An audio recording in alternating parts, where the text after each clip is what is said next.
is it as easy as saying no?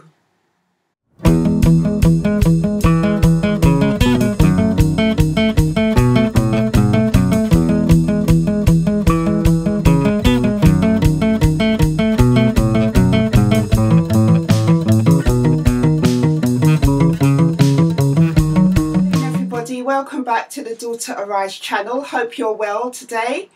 So basically, as you can see from the intro, I did things a little bit differently today because last week when I was thinking about what I wanted to discuss for the next video, I was thinking about saying no. Now, it's something in our support group, which Daughter Arise runs every other month, that we discussed this topic of saying no. And for many of us, the reasons why we found it hard saying no were all different, but it was a common area where all of us had struggled. So when I was thinking about it, I was thinking about Just Say No, and the song from Grange Hill back in the 80s came into my mind. Now, I know this channel, I always discuss very serious topics because unfortunately the very nature of sexual abuse and the awareness of it is a very serious issue. But I thought I would just add that little intro because it was so fitting, the words were so fitting in what I was going to talk about today. I couldn't really help it. And as many of you know, I do love the 80s. If you remember from last year, I did the Choose Life campaign, which I am going to do the last two in the series of that shortly.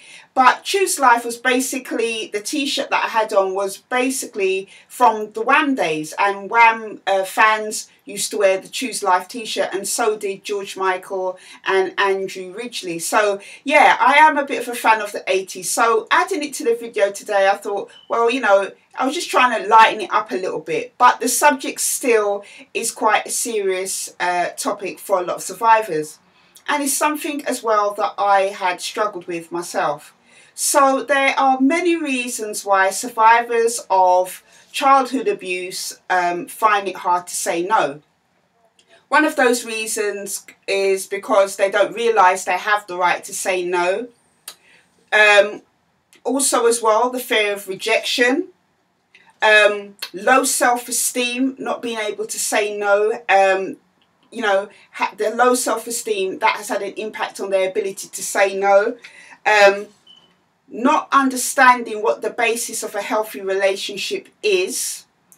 And also as well, you know, thinking that because they may have said no once, it doesn't entitle them to say no again. Now, there are many different reasons why survivors of abuse find it hard to say no. These are just a few of them. But the main reason is, I mean, for a lot of people who were sexually abused as a child, because they never had the opportunity to say no, or because they were violated in such a way that infringed upon their basic human rights and their respect of their bodies, no has never come into the equation for them. It certainly didn't for me.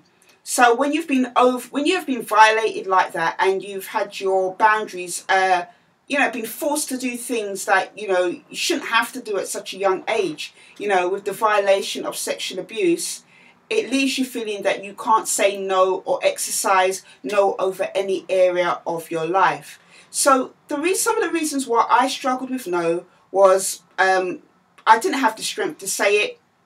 I had very, very low self-esteem, and I didn't really have any value of myself. I didn't think that because I didn't have any value of myself, I didn't believe, therefore, that anybody had any value of me. And that my rights to be Yvonne, the rights to be myself, the rights to say no to certain situations, whether that was in certain relationships that I had. Sometimes it was out of the fear of being rejected and people pleasing. So rather than respecting what I wanted to do and felt comfortable with, I would go along and not say no because I didn't want to be rejected, and I was still caught up in a lot of people pleasing. I had low self-esteem, and I think for me that was the basis of a lot of the reasons why I found it hard to say no. So not all relationships that I had during the course of my life, you know, any relationships that I had during the course of my life have been abusive, but the ones that were, I found it hard to say no in those situations. And again, it was all just caught up in the whole low self-esteem cycle. I don't know how it is for you. I mean, for me, that's what some of the reasons why I found it hard. But you can start to learn to say yes to yourself and no to others. But what I want you to know is that at the very core of it, you are your own person. No one has the right to have control over you. You are well within your rights to say no to whatever that may be. You have the right to say no to somebody, to sleeping with somebody. You have the right to say no if you're with a group of people who may be stronger in personality than you, want you to do something that you don't feel comfortable. You have the right to say no in that situation. You have the right to say no even to something you don't want to eat. In every situation, you have those basic rights. No one is better than you. Nobody has more control than you. And I know it's very hard, because one of the things I struggled with, and what you may find that you struggle with, is because as a child being violated and having your right to say no or stop or please don't do that, violated and just completely overran by the adult who was supposed to love and care for you, or somebody that you trust. Later in life, when you get to adulthood, you may find that it's still affecting you. I found that. I didn't realise that I could say no to a lot of situations that I found myself in, because I was still thinking that, because from that mindset of a child, when I was a child, my father didn't respect the fact that I said no. And even non-verbally, when I tried to show that I was uncomfortable with what he was doing, it still didn't stop him doing the things that he was doing. And even in situations later on, growing in situations as a teenager, 18 upwards, there were certain situations that I was in, I still couldn't vocalize saying no. And even if I tried in my facial expressions to show that I'm uncomfortable with what was going on, it still didn't seem enough. So it's totally understandable that because of what may have happened to you, whether it was once, a couple times, a few times, you find it hard to say no. It's totally understandable, but it can be turned around. You need to understand that you are just as valuable as anybody else. You may be damaged, you may be broken, you may be vulnerable, but that doesn't make you a lesser person or make you somebody that has lesser rights than somebody that hasn't been through the things that you have been through. And also, you know, just because you had that experience as a child doesn't mean now as an adult you cannot turn it around. I've managed to turn it around, and that is what I am trying to share with you today. It's not easy, but it can be done. So some of the things that can help you to find your voice, to say no.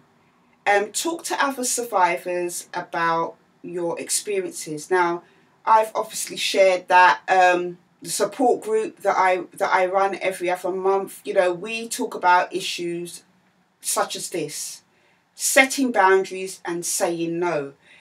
You know, from us sharing what we had to share in the support group, we were able to, from each other, to learn about each other's experiences and get support and tips to help us in situations where we find it hard to say no. That is the power of being a supportive community, is that when you have other people who have been through similar situations to you, you can almost understand each other and you can help each other find solutions and ways around whatever the issue is. So that is a good way of being able to find your voice, to be able to say no, sharing it with other people. Also as well, one area I found quite hard in saying no was the whole parenting issue. Now, as a parent, you know, you have to say no to your children, and with both of my children, I had certain issues and scenarios I found it hard to say no in, because saying no almost felt like I was being the bad guy or being cruel.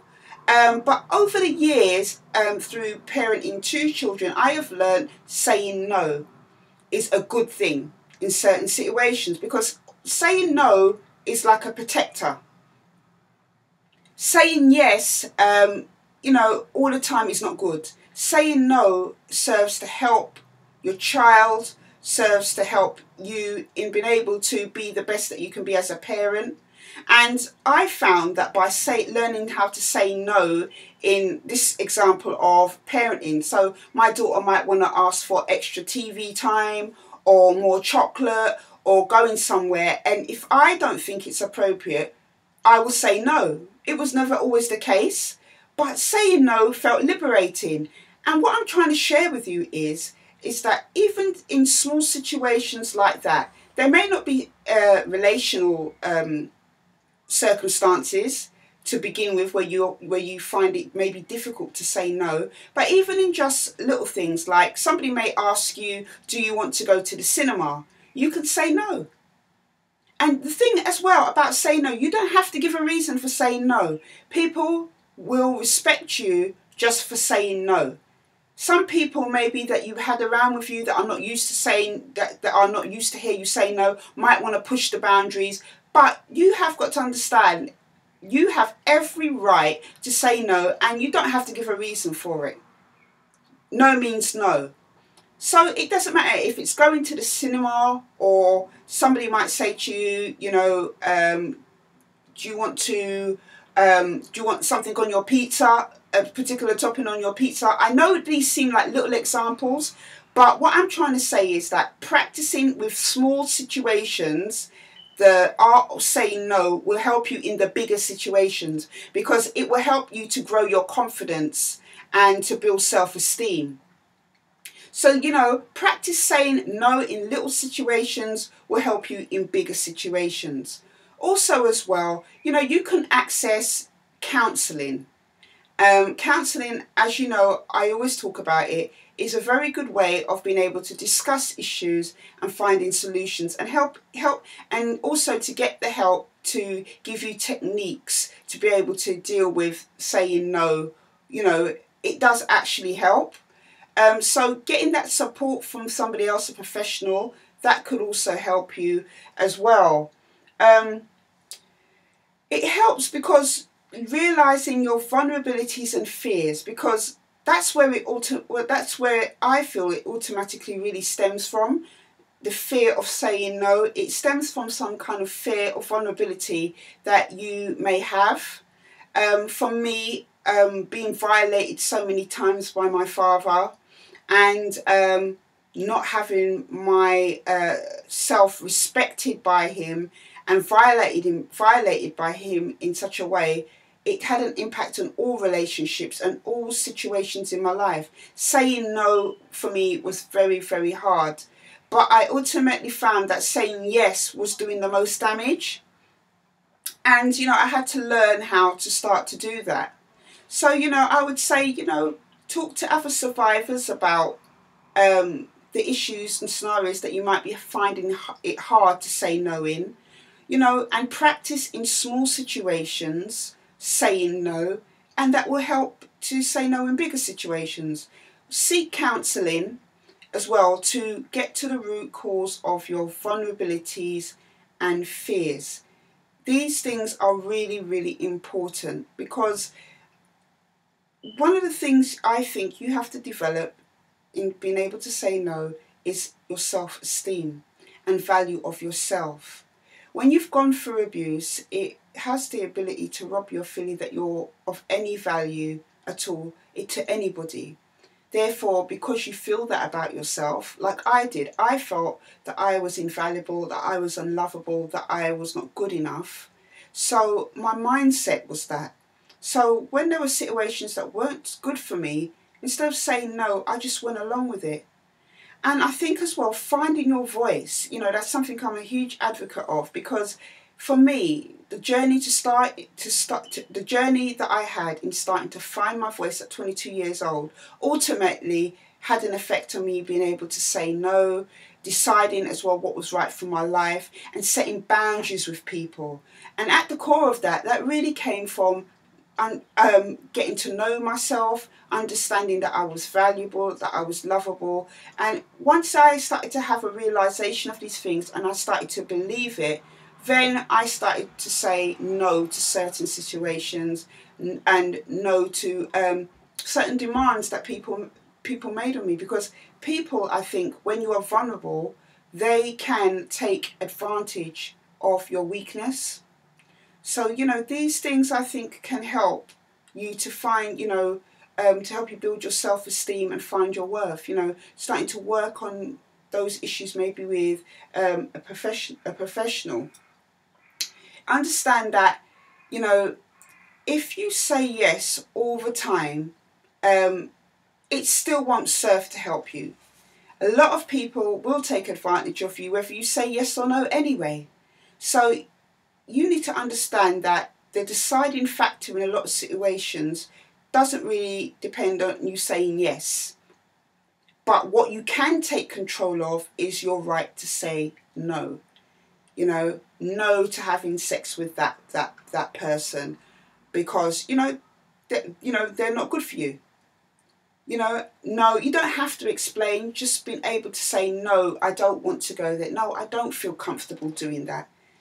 The power of no is incredible, and that's something that, you know, I believe that you should be able to learn with help. You can't do it by yourself if you've never had the tools to do it, but with help you can do it.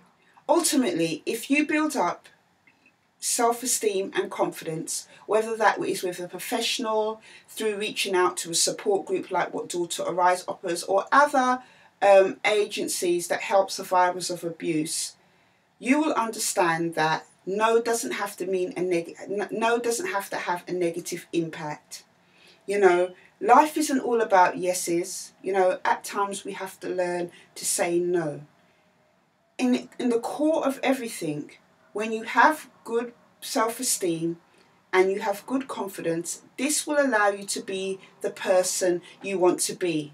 I do not believe for 1 minute that saying yes all the time, inside feeling unhappy about it, feeling uncomfortable about it, is going to help you to be the person that you want to be.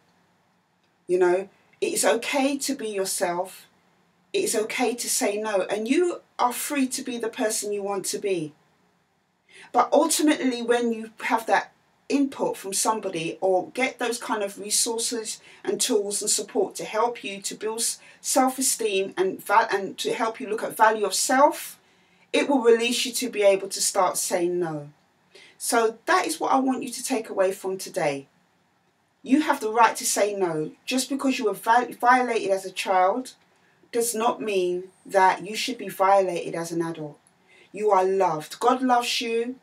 You are valuable. You are of worth in His eyes, and you are of worth as a person. And you will get to realize that for yourself soon. Surrounding yourself with the right people who can help you overcome issues. You know, because I realized that I had a problem with saying no to a lot of things over the years. And sometimes I do still struggle with saying no. You know, I'm not sitting here like I've got it all together. But these are just little things that I kind of realised about the journey, where it stemmed from, why I struggled to say no. And the things that have helped me, talking to other people and getting that help, to know who I am, to discover my self-worth, to build my self-esteem. These things have freed me to be the person that I am today. And has also helped me to build boundaries. So if you are interested in coming to the Daughter Arise support group, I will leave a link in the description bar below. The next support group will be on Wednesday the 12th of July. If you contact us at the website, which is www.daughterarise.org.uk, you, on our events and meetings page, you will see the date of the support group there. Also as well, please check out my Hope in the Future blog. I write about lots of different issues and topics surrounding my experiences of being a survivor of abuse, and I hope that they can help you as well. So, you know, in each corner of this video, you will see a round circle for the daughter Arise symbol and the next video. Please share this video with anybody you know who's been affected by these issues. And please subscribe and like these videos if you feel that they have been of help. It's not always easy to do them, but I honestly believe that empowerment comes out of being able to share experiences. And in doing that, other people can be helped. So just remember, talk to other survivors, seek counselling and help to look at your vulnerability and fears, learn to say no in small things because it will help you later to say no in bigger situations, and, you know, get to know and value yourself and set boundaries. You can say no. It's your right to say no. You are just as valuable and as lovable as anybody out there. Doesn't matter about your how damaged you may feel, how broken you feel. None of those things matters. You are still of the same value as everybody else. So practice just saying no. Okay, till next time, I hope you have a good weekend. Take care.